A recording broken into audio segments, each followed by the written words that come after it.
Wavesound Audiobooks present an unabridged recording of the Irish Experiment, written by Zach Tuohy with Catherine Murphy and narrated by Zach Tuohy. To my boys, Flynn and Rafferty. Forward by Gerard Whateley.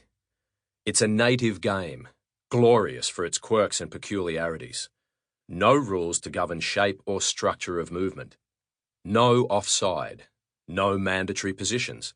No protective equipment for its participants. A consolation point for missing the principal target. An oval ball that defies prediction and convention. Australian rules. Gloriously freeform, unashamedly free-spirited. From time to time, there's been a desire to show the world what it looks like, in England and America, in New Zealand and China, to turn their heads and catch their eyes, to create a new market of fans or players or income. But for the most part, we've been happy to cherish and nurture what we have without the need for outside approval. To keep it as Australia's game, a birthright and an inheritance, worthy of our passion and our obsession. One people, though, successfully infiltrated the code, came to know its rhythms and character and to master its skills, the canny Irish. A kindred national spirit in life, in humour, and in sport. The Irish transformed our greatest horse race when trainer Dermot Weld captured the Melbourne Cup with his Chestnut Warrior vintage crop. We never felt something had been taken, but rather instantly knew so much had been gained.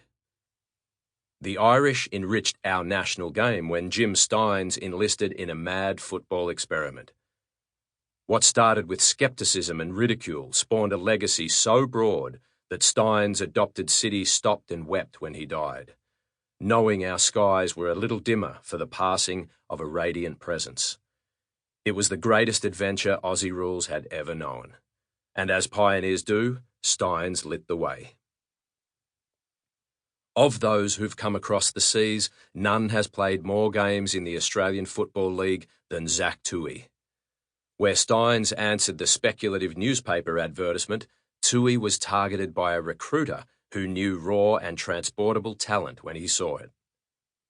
The lure was a professional career rather than the amateur game in which he was bound to thrive. For a teenager who'd always fancied sport over education, it proved the perfect temptation, even if it was a complete mystery. The dead poets dreamed of sucking the marrow out of life, and Tuohy did just that. He lived the football. Sample complete. Ready to continue?